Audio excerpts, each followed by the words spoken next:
L'autoprise en charge, parlons-en.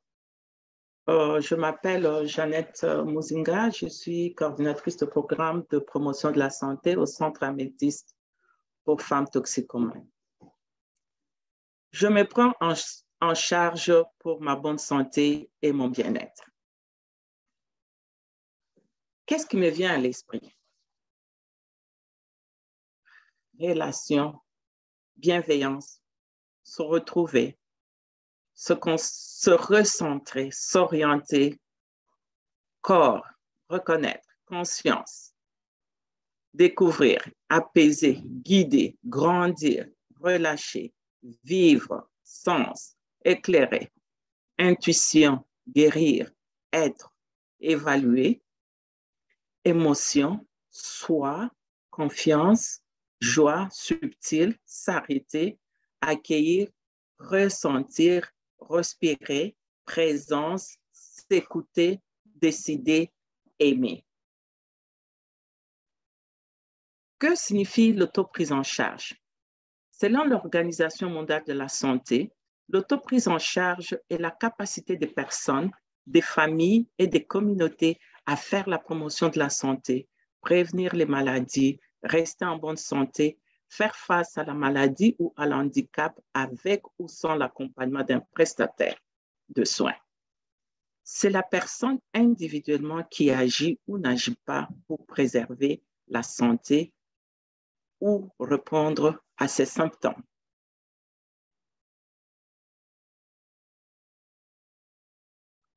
Que signifie l'autoprise en charge? Selon la psychologie, il y a notre psychologue Amni Amslem a défini l'autoprise en charge comme étant tout ce que vous faites pour vous-même qui vous semble nourrissant et vous procure une bonne santé et un bien-être. Et maintenant, nous allons voir un peu le concept des soins personnels, donc self-care. Nous savons qu'on parle beaucoup de self-care. Parfois, on a une définition un peu plus large.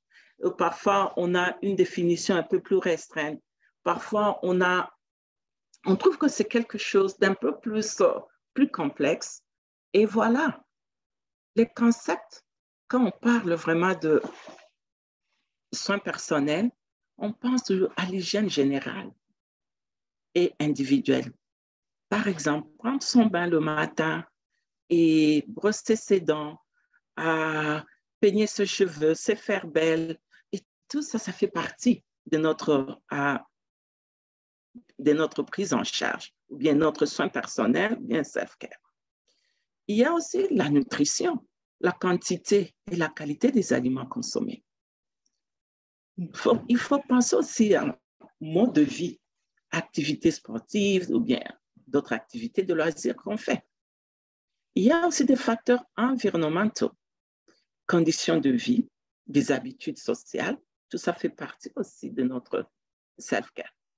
Il y a aussi des facteurs socio-économiques, les niveaux de revenus, croyances culturelles, parce qu'effectivement, quand on dit les niveaux de revenus, parfois quand on a beaucoup de factures à payer, ce n'est pas toujours aisé. Donc, ça donne beaucoup de stress. Tout ça, ça fait partie de notre soin personnel. Et que comprend l'autoprise en charge comme activité? Nous avons des activités de promotion de la santé, tout ce que vous pouvez faire pour promouvoir votre santé. Il y a la lutte contre les maladies, des dépistages, de check-up, de vaccination. Par exemple, pendant la COVID, faire aussi une vaccination, c'est aussi une prise en charge. Donc, c'est un self-care. Nous avons aussi l'automédication. Et attention ici, quand on parle de l'automédication, c'est des médicaments en vente libre dans une pharmacie. Par exemple, vous avez mal à la tête ou vous voulez vous sentir mieux, vous pouvez peut-être dans un premier temps, vous dites, voilà, je peux prendre peut-être le Tylenol à la pharmacie avant que je ne voie un prestataire de soins. Il y a aussi des soins aux personnes dépendantes. Quand on a des personnes dépendantes, ce n'est pas vraiment une vie facile Alors, quand on prend soin de ces personnes-là, c'est fait que c'est aussi un self-care. Il y a la consultation d'un prestataire de soins primaires, par exemple, médecin de famille, d'un spécialiste ou d'un praticien hospitalier. Et ici, je peux un peu m'atteler pour dire, voilà, nous avons nos médecins de famille. Est-ce que j'ai un médecin de famille? Est-ce que je sais où aller ou comment il faut faire pour avoir un médecin de famille? Ou bien si j'ai déjà un médecin de famille, combien de fois je vois mon médecin de famille? Et tout ça, ça fait partie de notre prise en charge. Il y a aussi la réadaptation et puis il y a aussi des soins palliatifs. Principe de base des soins personnels. Comme on l'a dit, ça dépend de ses capacités individuelles. C'est-à-dire, au niveau individuel, ça prend une certaine autonomie, une responsabilisation personnelle et une auto-efficacité. Et au niveau communautaire, ça prend une participation communautaire, implication dans la communauté et une autonomisation communautaire. Eh bien, pourquoi les soins personnels sont-ils si importants? Pourquoi le self-care est si important? Pourquoi l'autoprise en charge est aussi si important? Parce que ça aide à améliorer notre bien-être et maintenir une bonne santé mentale. Ça nous aide aussi à nous revitaliser. Et parfois, nous déconnecter un peu du monde extérieur et de nous permettre de nous concentrer sur nous-mêmes, d'entrer un peu dans sa vie intérieure et regarder ses pensées et faire parfois une autoréflexion. Faire parfois notre propre découverte, nous affirmer et nous parler positivement. Ça nous aide aussi à identifier les domaines que parfois nous négligeons et les améliorer pour une meilleure prise en santé, pour une meilleure santé mentale. Ça nous permet aussi de maintenir notre santé. Et pendant le moment de stress aussi, ça nous aide de nous décompresser du stress. Et aussi bien d'autres choses que peut-être on ne pourra pas être capable de citer. Si chacun individuellement, c'est aussi le bien-être peut aussi ajouter la liste de tout comment il ressent comment il ressent quand il se sent vraiment, il peut dire, ça c'est un bien-être pour moi. Quels sont les différents domaines de soins personnels? Nous avons les domaines physiques, émotionnels, psychologiques, spirituels, milieu de travail ou professionnel ou autres domaines de soins personnels qui sont pertinents pour votre vie. Ici, j'aimerais entrer un peu en détail. Et permettez-moi, je veux aller en détail avec une fiche d'évaluation qu'on pourra toujours vous donner le lien à la fin. Ainsi, les soins personnels physiques. Essayez un peu de penser, c'est quoi les soins personnels physiques? C'est peut-être manger régulièrement, par exemple, avoir un petit déjeuner, et puis on a son lunch, et puis on a aussi son dîner, donc le souper. Est-ce que ça, c'est quelque chose que je fais, ou bien je saute parfois le repas? Et ça, c'est quelque chose que vous devez aussi voir avec votre corps. Nourrir le corps, c'est très important. Et puis voir aussi quelle est la qualité de nourriture qu'on prend aussi, est quelque chose aussi de très important à voir. Manger sainement, oui. Faire les exercices physiques, obtenir des soins médicaux réguliers pour la prévention, obtenir des soins médicaux en cas de besoin, prendre congé en cas de maladie, se faire masser, danser, nager, marcher, courir, faire du sport, chanter ou faire une autre activité physique amusante.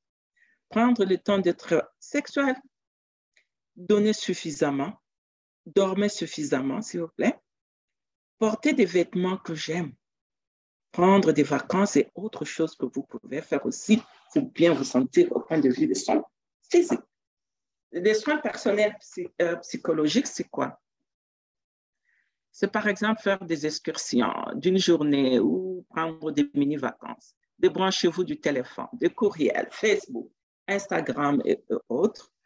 Prenez le temps de réfléchir sur vous-même, le temps des questionnements personnels. Être à l'écoute de son expérience de vie intérieure, écouter ses pensées, ses croyances, ses attitudes et ses sentiments. Avoir ma propre psychothérapie personnelle. Écrire un journal, lire de la littérature sans rapport avec le travail, faire quelque chose dont je ne suis pas experte ou responsable, s'employer à minimiser le stress dans ma vie, engager mon intelligence dans un nouveau domaine, par exemple, aller à une exposition d'art, à un événement sportif, au théâtre ou bien autre chose intéressante. Être curieux. Savoir dire non, responsabilité supplémentaire parfois. Et puis, vous pouvez ajouter aussi ce que vous trouvez aussi. Ça, ce ne sont que ce que vous trouvez pertinent. Ça, ce ne sont que des exemples. Il y a aussi les soins personnels émotionnels. Passer du temps avec d'autres personnes dont j'apprécie la compagnie, rester en contact avec des personnes importantes dans ma vie, me donner des affirmations, me féliciter. Je m'aime. Relisez mes livres préférés, revoyez mes films préférés, identifiez des activités, des objets, des personnes, des lieux réconfortants et les rechercher. Me permettre de pleurer. Pleurer parfois, ça fait du bien. Trouver des choses qui me font rire, exprimer mon indignation par des actions sociales, des lettres, des dons, des marches, des manifestations. Et puis, autre chose aussi que vous trouvez pertinent. Et puis, il y a des soins personnels, spirituels. C'est quoi, par exemple? Prenez le temps de réfléchir, passez du temps dans la nature, trouvez une connexion spirituelle ou une communauté. Soyez ouvert à l'inspiration. Chérissez son optimisme et son espoir. Soyez conscient des aspects non matériels de la vie. Essayez parfois de ne pas être responsable ou expert. Soyez ouvert à ne pas savoir. Identifiez ce qui a du sens pour moi, pour toi, et remarquez sa place dans ta vie.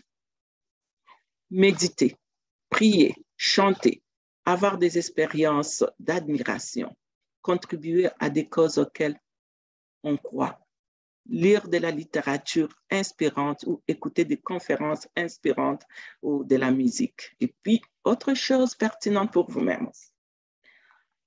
Et les soins personnels en relation sociale, c'est planifier des rendez-vous réguliers avec mon partenaire ou mon conjoint, planifier des activités régulières avec mes enfants. Prenez le temps de voir des amis, appeler, vérifier ou voir les proches, passer du temps avec les animaux de compagnie, rester en contact avec des amis éloignés. Prenez le temps de répondre aux courriels et lettres personnelles, envoyer des cartes de vœux, permettre aux autres de faire des choses pour moi, parce que souvent, on a du mal à demander des services. À agrandir aussi son cercle social, demander de l'aide quand on en a besoin, partager une peur, un espoir ou un secret avec quelqu'un à qui on a confiance. On a aussi les soins personnels en milieu de travail ou professionnel. C'est quoi ça, par exemple? Faites une pause pendant la journée de travail, par exemple, le déjeuner. Ou souvent, on parle de déjeuner, mais souvent, c'est pendant le lunch. Si on peut faire son pause de lunch, c'est très important. Parfois, on est pris par le travail, on n'a pas le temps de se reposer, même à midi. Prenez le temps de discuter avec vos collègues. Prévoyez des moments calmes pour accomplir les tâches. Identifiez des projets ou des tâches passionnantes et gratifiantes. Fixez des limites avec les clients et les collègues. Équilibrez la charge de travail afin qu'aucune journée ou partie des journées ne soit de trop. Ménager l'espace de travail de manière à ce qu'il soit confortable et réconfortant. Obtenir une supervision, une consultation régulière. Négocier pour ses propres besoins, avantages sociaux, augmentation de salaire. Avoir un groupe de soutien par le père et, si c'est pertinent, développer un domaine d'intérêt professionnel non traumatisant. Et tout ça, c'est quoi? C'est-à-dire qu'il faut avoir un équilibre global, s'efforcer de travailler, s'efforcer de trouver un équilibre entre sa vie professionnelle et sa journée de travail.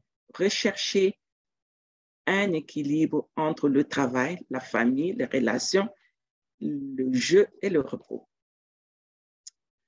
Et puis, vous pouvez aussi ajouter tout autre domaine que vous trouvez très pertinent pour votre bien-être. Maintenant que nous avons fait un peu le tour du domaine des soins personnels, vous avez trouvé que c'est très large. Ainsi, nous allons parler aussi comment puis-je mettre en pratique une routine de soins personnels. Parce que j'ai besoin, j'ai déjà trouvé mon besoin, et puis comment est-ce que je peux établir une routine. Et voilà, ça c'est juste à titre d'exemple, donc c'est juste des concepts qu'on donne. Ce qu'on nous suggère, je peux dire. Évaluer d'abord, nous avons évalué les besoins, faire un plan et puis passer à l'action. Comment puis-je évaluer mes besoins? Il y a plusieurs façons d'évaluer ces besoins. Mais la manière parfois la plus simple, ce qu'on nous suggère, c'est parfois quand on fait des petites pauses de la journée ou bien durant notre journée, on se pose un peu de questions. Pendant cette pause-là, on se dit, comment est-ce que je me sens en ce moment-ci? Suis-je affamé? Suis-je fâché? Suis-je isolé? Suis-je fatigué? Donc, on fait une réflexion personnelle avec ces 4 questions.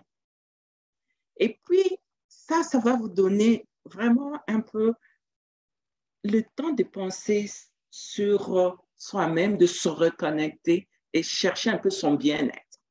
Et là, vous pouvez identifier aussi vos besoins en ce moment-ci, en se posant ces 4 questions. Nous avons aussi d'autres outils. Il y a un outil aussi qu'on trouve un peu très intéressant et qui est très populaire, c'est la roue d'auto-soin. Et ici, nous allons vous donner le lien où vous pouvez aller trouver cette roue qui pourra vraiment vous aider à pouvoir identifier vos besoins. Et il y a plusieurs ressources sur ce site-là, donc nous vous le recommandons vivement. Et comment établir maintenant un plan? Vous allez déterminer quelles activités vous procurent des satisfactions et reconstituer votre énergie, rétablissant votre équilibre et bonne santé en général. Et puis, vous allez maintenant démarrer, c'est-à-dire commencer petit en choisissant un comportement, une activité que vous aimeriez intégrer à votre routine la semaine prochaine. Parce qu'on peut se dire, parfois, on a hâte. Je commence déjà aujourd'hui. Mais on vous demande quand même de bien planifier, de commencer petit à petit. Parfois, quand on commence trop vite, on se fatigue aussi trop vite. Et puis, on nous suggère aussi de bâtir progressivement. Dès que vous avez déjà identifié votre activité, et vous allez vous préparer vraiment à pratiquer ce comportement tous les jours pendant une semaine. Et voilà, ça peut être aussi, c'est ce qu'on aimerait pendant une semaine, mais ça peut faire aussi 2 ou 3 fois par semaine que vous faites ça. Et puis progressivement, vous essayez de bâtir votre routine. Et puis, après un moment, il faut vraiment maintenant faire une auto-évaluation. Quand vous faites ça, réfléchissez à ce que vous ressentez. Est-ce que quand je fais cette activité, comment est-ce que je me ressens? Est-ce que je me sens bien? Est-ce que ça me procure du bien-être? Ou bien ça me fatigue trop? Et ça, c'est quelque chose qu'il faut être vraiment honnête avec soi-même. Si vous trouvez que maintenant ça va, je trouve que je suis vraiment dans la routine, et puis on peut penser maintenant à une autre activité que vous pouvez ajouter à ta routine précédente. Et puis, après ça, parfois, on le dit d'une façon un peu facile, mais ce n'est pas facile. On sait qu'il y a beaucoup d'obstacles quand on veut faire, vraiment, on veut pratiquer. C'est pour cela qu'on va, parfois, il y a des découragements, parfois, on ne sait pas comment il faut commencer. Et tout ça, c'est normal. Et ça arrive à toute personne. Et voilà. Qu'est-ce qu'on nous recommande? On recommande parfois d'obtenir du soutien en partageant votre pratique avec vos proches, par exemple, avec un coach ou avec un professionnel agréé comme un thérapeute ou n'importe notre professionnel aussi. Et parfois aussi, un autre professionnel qui peut vous aider. Et parfois aussi, il y a aussi le travail, hein, parce qu'au travail, parfois, nous avons aussi des avantages sociaux qui peuvent nous permettre aussi à soutenir nos efforts pour notre bien-être. Et voilà, on a fini son plan et puis on passe à l'action. Pourquoi je vais un peu insister? Parce qu'on voit que parfois il y a des découragements. Mais je vais tout simplement vous dire que le succès réside dans chaque petit pas quotidien. Mangez petit, commencez petit, et vous allez arriver à un succès. Et l'échec est là. Il est le compagnon du succès. L'échec est un succès en cours, comme dit Einstein. Quand vous reconnaissez que vous avez un échec, c'est-à-dire que vous êtes sur la voie du succès, ce qui compte pour vous, il faut se relever et continuer. Et je sais qu'avec ces conseils, ça pourra quand même nous aider, nous tous, parce que moi aussi, je suis dans le bateau aussi. Donc, c'est l'auto-prise en charge, ça concerne tout le monde. Les échecs aussi concernent tout le monde. C'est-à-dire que mangeons petit. Le succès réside dans chaque petit pas qu'on fait tous les jours. Et puis, l'échec est un succès en cours. Et d'autres conseils pratiques. Des conseils pratiques concernant l'auto-prise en charge. Pratiquer les soins personnels n'a pas besoin d'être un poids lourd dès le départ. Commencez petit à petit. Et puis, par exemple, on peut tenir un journal chaque matin ou chaque soir. Vous tenez un journal. Commencez chaque journée en prêtant attention à votre respiration. Pendant 5 minutes, vous vous réveillez, vous respirez pendant 5 minutes d'un coup. Et puis, vous fixez les intentions pour la journée. Prendre le petit déjeuner est toujours conseillé, à moins que vous avez aussi d'autres conseils à donner par un diététicien ou bien un professionnel de santé qui peuvent aussi vous empêcher de prendre le petit déjeuner. Mais il est conseillé en général. Réfléchissez à ce en quoi vous êtes reconnaissant à chaque nuit. Pratiquez la gratitude. Ici, c'est quoi? C'est-à-dire la nuit, peut-être avant de se coucher, vous pensez un peu à ce en quoi vous êtes reconnaissant.